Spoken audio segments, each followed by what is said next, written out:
What to make of the season so far? Freezing cold temps of April, empty stadiums across the land, and some rather interesting plot lines for the rest of the season. Most teams know where they stand, but let's rub it in their faces a little more.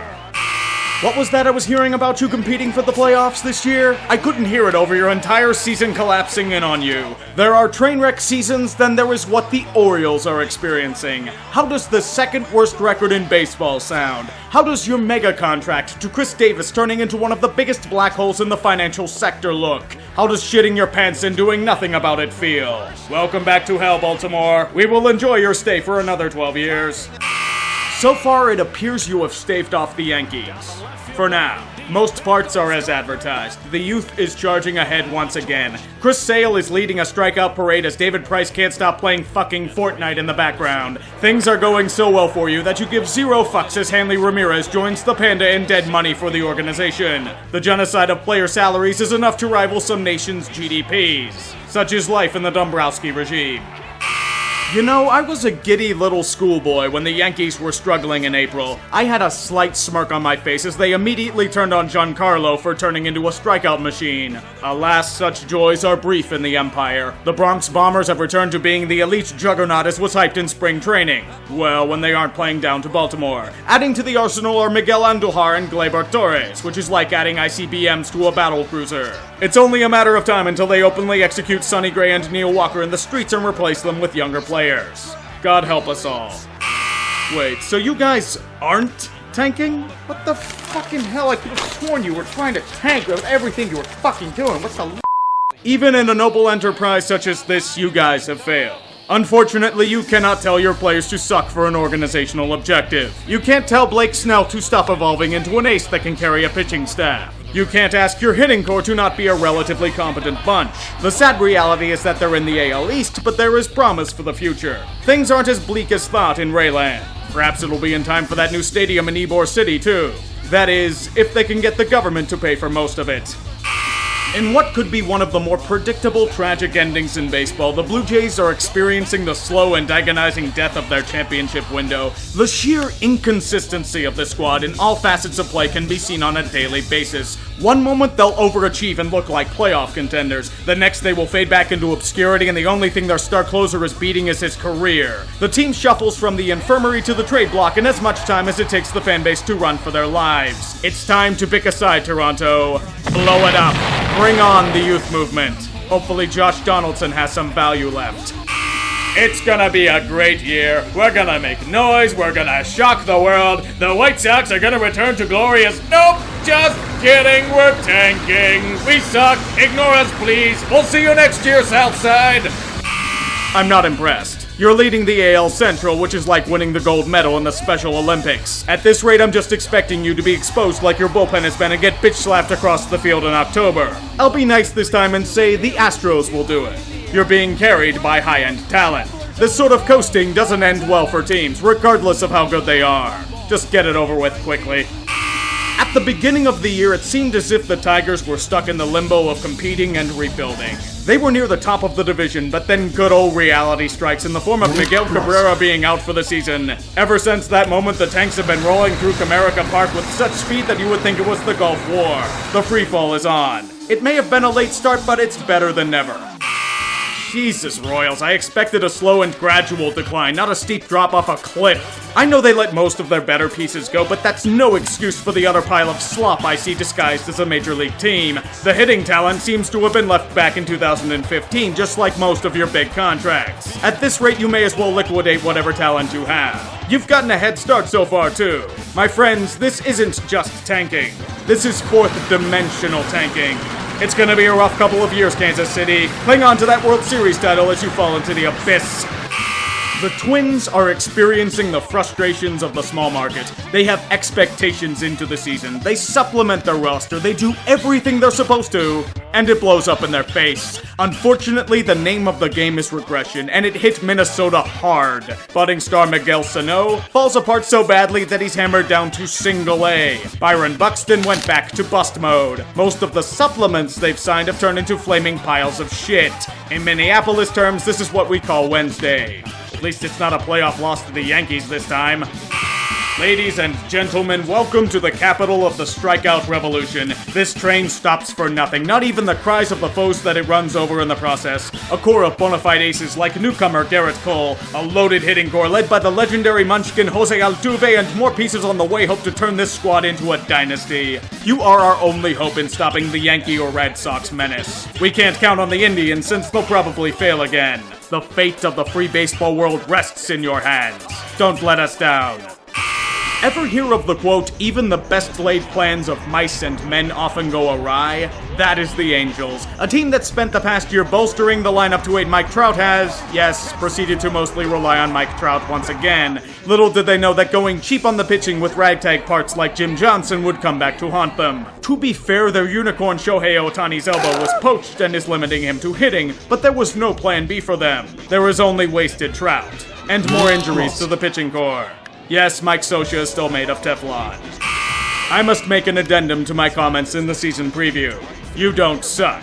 In fact, you have a rather intriguing squad. The two Mats look like franchise cornerstones, Sean Manaea seems to be turning a corner, and the team is loaded with potential that is starting to translate into the win column. Unfortunately for you, you're stuck in the American League. This means that you'll be blown aside by the Juggernauts in October as a best-case scenario. It's a nice breath of fresh air from the raw sewage you've been breathing in from your stadium, though, I will give you that.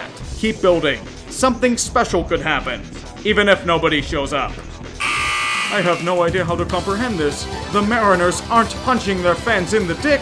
They're winning one-run games? What the hell gives? They've lost one of their best hitters to a PED suspension, yet the shoe hasn't dropped. Maybe it is the ultimate fuck you to the memes. The Bills did it. The Timberwolves did it. It might be your turn to end the misery. At least until you run into the Yankees or Red Sox. But let's not think about that. The reality is that this is a good stretch, even if Ichiro's swan song ended prematurely. Embrace it, my friends.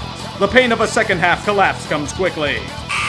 Rangers, welcome back to the lukewarm, complacent embrace of mediocrity. Last year was just a trial run, but you've come crawling back to suck on its middling teat like you have for decades before. What is there to look forward to here? Wasting years of Willie Calhoun, dealing with an exponentially bad contract to Rougned Odor, watching as Adrian Beltre gets traded? When your season's highlight is 45-year-old Big Sexy, there is a problem. I merely wait for when you bring up washed-up Tim Lincecum to get blown up in a few relief appearances and the cycle will be complete. Perhaps I miscalculated the time it would take for the Braves to make the jump back to contention. A nice year or so ahead of schedule, not bad. A blue chipper like Ronald Acuna could be a block that you build around for a decade. With him, Freddie Freeman, and Ozzie Albies, the Braves could terrorize the NL East for years. Consistency is a massive issue, but it usually is for young teams. Hopefully you'll remain in the playoff hunt and force Washington to squirm more than they have. It would be a nice change of pace from previous years. Show of hands, who saw this plan actually work out? Well, anyone not named Sherman or Jeter. The on-field performance was never contested. The team sucks and was built to suck as they tried to pay off outstanding debts. The issue is with attendance and fan interest. Jeter felt that the team would still be viable, even as they hacked away everything to the bone. Who knew that blowing up a team that has known nothing but nuclear blowups would cause fan apathy? Try an over 50% drop in paid attendance over the past year. I know they recalibrated the way they count sales, but that doesn't account for a drop of over 10,000 seats sold per game. The team responds by claiming their base of operations as a fucking P.O. box in the Virgin Islands to avoid lawsuits. Fuck off a pike, Jeets. The Mets have mastered the art of trolling their fanbase. Let's start things out with an 11-1 push. Optimism is at a high and the fans are intrigued. The team then proceeds to throw an anthrax pie in their face as they bumble their way to oblivion. There isn't a short enough noose for Mr. Met to hang himself from this time around. He must have gotten injured just like everyone else on this godforsaken squad. At this point, I consider raising a kid as a Mets fan to be child abuse. Good news, Philly, you are no longer in the basement of the league. You've made strides as a team. Those free agents you've signed have given the team a jolt up to wildcard contention. The Phillies aren't there yet. It'll be another year or two before they're ready to compete for championships, but an escape from the doldrums was needed, even if Gabe Kapler gave us a scare with questionable managerial decisions in April. Seriously though, get yourselves a goddamn closer before you give your fanbase another heart attack. In a year where you had to have all of the pieces aligned before one of your star players defects to the highest bidder, the Nats have stalled out in second gear. Unlike last year, it's the offense's turn to suck chunks. Bryce Harper does realize this is a contract year, right? It doesn't help that Ryan Zimmerman looks old, the catcher spot is a black hole, and Daniel Murphy can't stay healthy. Part of me expects a few panic moves to prod the team to live up to their potential. Thank God for Juan Soto to generate optimism before the team finds a way to fuck it up. I don't think I have seen a team that has both failed to live up to its potential, yet flex its superiority like the Cubs have done. One moment the bats are ice cold, the next they are smashing dingers right out of the park. The pitching is dealing with the same issues. We either get the meme of Yu Darvish or John Lester turning the clock back 10 years and dominating with precision. It appears that the team is starting to stabilize as the force they were expected to be, but I can only hope that pain and misery are on the menu come October.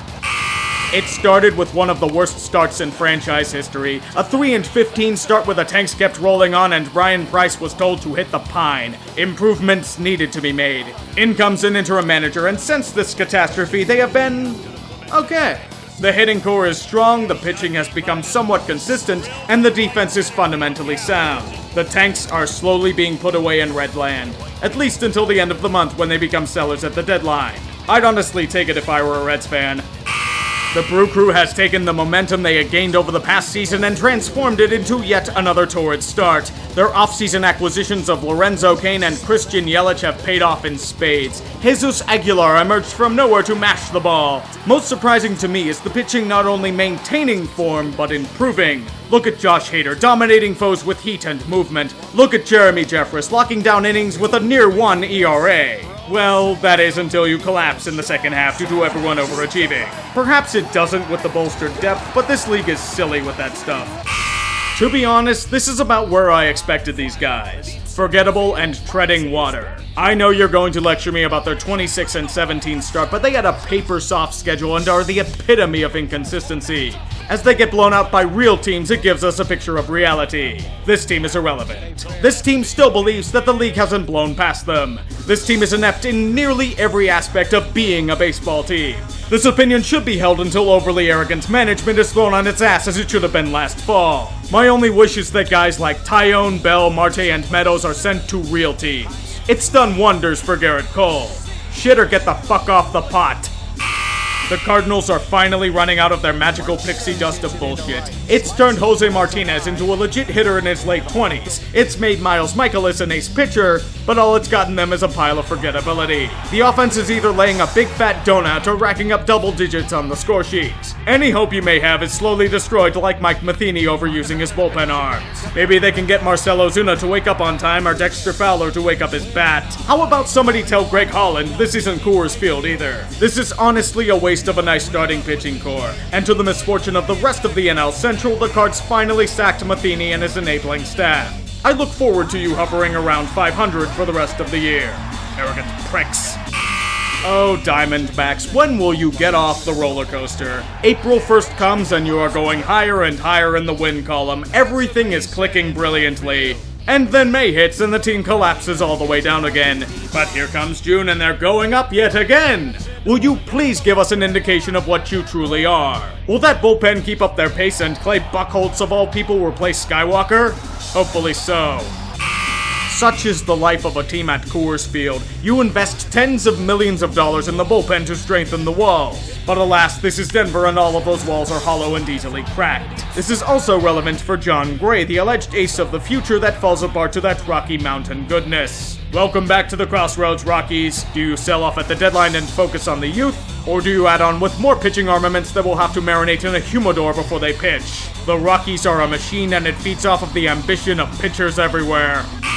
It was nice to laugh at the Dodgers when they were underachieving dramatically back in April. Even with that and an injury list that looks like a hospital wing cannot stop them from searching to playoff contention. For those of you that predicted the players leading them would be resurgent Matt Kemp, Ross Stripling, and Max Muncy, you are obviously a time traveler and I want your technology. I merely await how you'll create an army of $6 million men and dominate the league with cyborgs and the undead.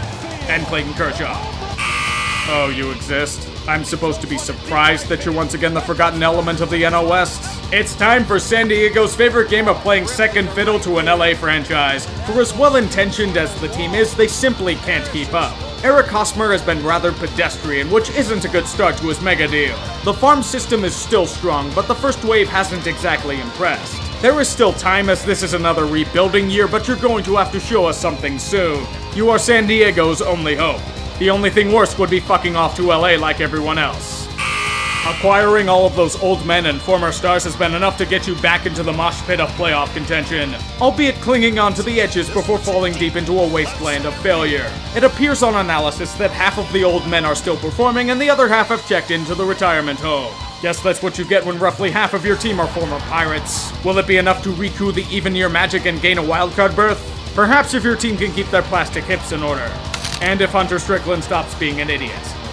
For playoff predictions, it's a mixed bag. The AL is all but set in stone, with the only real competition being in the AL East champion. I'm still going Yankees, Indians, and Astros as division winners, but with the Red Sox taking on the Athletics in the wild card. The NL is where things get interesting. There are a lot of contenders, but I'm still keeping the division leaders in Nats, Cubs, and Dodgers. Wildcard slots can go anywhere. I'll be bold and go with Arizona and Atlanta. Don't be offended if I missed you, I'll probably be wrong as always. Play ball, fuckers. Tapper near the plate, and everybody's in play. They both advance. The throw's away! No, what?